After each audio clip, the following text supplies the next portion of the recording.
Mga kalalakihan, alam niyo ba na mas maikli ang inaasahang haba ng inyong buhay kumpara sa mga kababaihan? Hindi ito biro. Sa buong mundo, ang average lifespan ng mga lalaki ay mas maikli ng 5 hanggang 10 taon. At mas nakakagulat, hindi lang ito nangyayari sa atin. Maging sa mga leon, elepante, at mga aso. Ang mga lalaki ang laging nauunang pumanaw. Bakit kaya ganito? Dahil ba mas mapusok sila? Totoo iyon, pero ang tunay na dahilan ay nakatago sa loob ng bawat selula ninyo isang maliit na bomba. Ang pangalan nito ay Y chromosome. Matapos ang ilang dekadang pagsasaliksik, napatunayan ito ng siyensya. Ang maliit na chromosome na ito ang pangunahing salarin kung bakit mas maagang namamatay ang mga lalaki. Ako si Neo, at ngayon, aalamin natin ang nakakagulat na katotohanan sa likod ng misteryong biolohikal na ito. Simulan natin sa basic. Ang ating katawan ay binubuo ng humigit kumulang 37 trilyong selula. Sa loob ng bawat selula, matatagpuan ang isang blueprint na tinatawag nating DNA. Ito ang ating gabay. Ang DNA na ito ay nakapulupot na parang mga sinulid upang mabuo ang mga chromosome sa ating katawan. Ang isang normal na tao ay may 46 na chromosome na nahahati sa 23 pares. 22 pares dito ay pareho sa lalaki at babae. Ngunit ang huling pares ang naiiba. Ang mga babae ay may 2 X chromosome o XX. Ang mga lalaki naman ay may isang X at isang Y o XY. Sa unang tingin, mukhang maliit na detalye lang ito. Ngunit ito ang nagiging hangganan ng buhay at kamatayan. Sa isang pag-aaral sa mahigit 200 uri ng hayop, isang malinaw na pattern ang nakita. Ang mga may mas maliit na chromosome ay may mas maikling buhay ng halos 18%. Bakit nagiging problema ang maliit na chromosome? Ang unang dahilan ay ang kawalan ng backup na sistema. Isipin nyo ang pag-save ng file sa computer. Kapag nasira ang nag-iisang kopya, wala na itong lunas. Kaya nagtatago tayo ng backup. Ganito rin ang ginagawa ng ating katawan upang protektahan tayo. Ang X chromosome ay naglalaman ng halos 1,000 genes na mahalaga para sa paningin at kalamnan. Dahil 2 ang X chromosome ng mga babae. Kapag nasira ang isa, nandiyan ang pangalawa bilang pamalit. Mayroon silang insurance. Ngunit sa mga lalaki, nag-iisa lang ang X. Wala silang pamalit kapag may problema. Kapag nasira ang isang gene, tapos na ang laro. Isang halimbawa nito ay ang red-green color blindness. 7 hanggang 10 lalaki sa bawat 100 ang mayroon nito, habang napakabihira nito sa mga babae. Mas malaki ang tsansa ng mga lalaki na maapektuhan dahil umaasa lang sila sa iisang X chromosome. Ngunit ang mas nakakatakot ay ang pangalawang dahilan. Ang Y chromosome ay likas na marupok. Dito pumapasok ang mga transposon. Ito ay parang mga virus na nagtatago sa loob mismo ng ating DNA. Kilala rin bilang jumping genes. Tumatalon-talon ang mga ito at sinisira ang ating mahalagang genes. Isipin mong may gumagawa ng Lego, tapos may biglang tatanggal at maglilipat ng mga bloke ng walang pasabi. Ganyan mismo ang ginagawa ng transposon.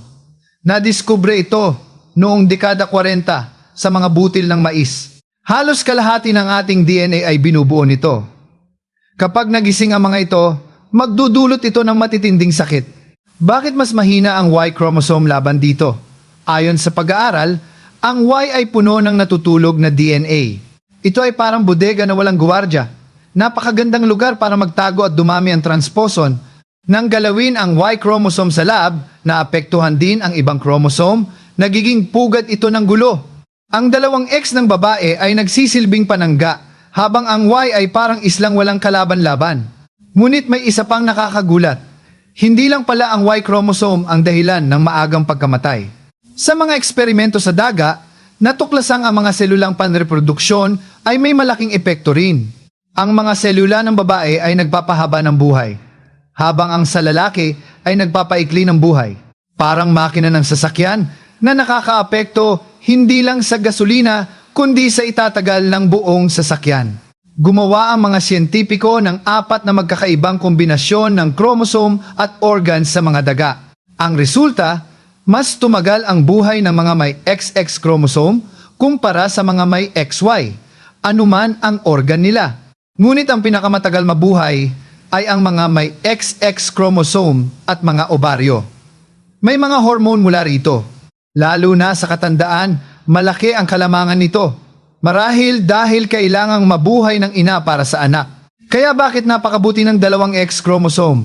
May magandang mekanismo ng kalikasan dito.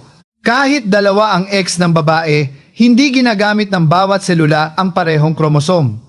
Pinapatay ang isa. Ito ay parang pag-flip ng barya. Minsan gumagana ang galing sa ina, minsan ang galing sa ama. Ang pagkakaiba-ibang ito ang susi sa kaligtasan kapag tumatanda. Kung may sira ang isa, gagana ang kabila. Ito ay isang biolohikal na siguro na wala ang mga lalaki.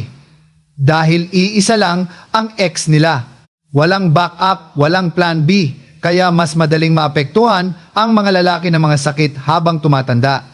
Natuklasan din na ang X chromosome ay puno ng genes para sa immune system. Sila ang nagbabantay sa atin. Kapag tumatanda, humihina ang mga guwardyang ito. Sa mga babae, may reserba mula sa kabilang X. Sa mga lalaki, kapag tumanda ang nag-iisang grupo ng guwardya, wala nang papalit sa kanila. Isa pang dahilan ay ang telomeres. Ito ang mga proteksyon sa dulo ng ating mga chromosome. Umiikli ito sa bawat paghati ng selula. Mas mabilis umikli ang mga telomere ng mga kalalakihan. Ngunit hindi lang genetics ang dahilan. Malaki rin ang epekto ng ating kapaligiran at mga nakasanayan. Kadalasan mas mapanganib ang mga trabaho ng mga lalaki at mas malakas silang gumawa ng delikadong bagay. Mas bihira rin silang magpatingin sa doktor, kaya malala na ang sakit bago pa man ito matuklasan. Mataas din ang antas ng paninigarilyo at stress sa mga lalaki na nagpapabilis ng kanilang pagtanda. Sa mundo ng mga insekto, nag-iiba-iba ang haba ng buhay, depende sa kanilang kapaligiran at pag-uugali. Paano nating lalabanan ito? Hindi natin mababago ang chromosome. Ang may Y ay dala ito habang buhay, ngunit may pag-asa pa. Ang pag-aayos ng pamumuhay tulad ng pagtigil sa bisyo ay may malaking maitutulong. Kailangan ding maging maagap sa pagkonsulta sa doktor at regular na pagpapacheck up upang maiwasan ang sakit. Ang pag-unlad ng teknolohiya sa gene therapy at CRISPR ay nagbibigay din ng bagong pag-asa sa atin. Pinag-aaralan na kung paano ligtas na mapipigilan ang transposon at mapapahaba muli ang ating telomeres. Ang labis na stress ay nagpapagising sa mga transposon, kaya napakahalaga ng stress management. Kailangan niya itong palakasin ang immune system sa sapat na tulog, ehersisyo at mga bitamina tulad ng vitamin D. Ang pakikipagkapwa-tao ay mahalaga. Ang mga taong may matibay na samahan ay mas mahaba ang buhay. Ang kalungkutan at pag-iisa sa katandaan ay nagdudulot ng masamang epekto sa kalusugan ng mga lalaki. Sa huli, hindi lang isang chromosome ang nagtatakda ng ating kapalaran. Maraming salik ang kasali rito. Ang pagiging lalaki ay panimulang punto lang. Ngunit marami tayong magagawa upang baguhin ang tadhana. Mas mahalagang pagtuunan ng pansin ngayon ang health span kung gaano tayo katagal nabubuhay ng malusog. Walang silbi ang mahabang buhay kung tayo naman ay nakaratay lamang sa banig ng karamdaman. Sa inaharap, maaaring lumiit ang agwat sa haba ng buhay ng lalaki at babae dahil sa medisina.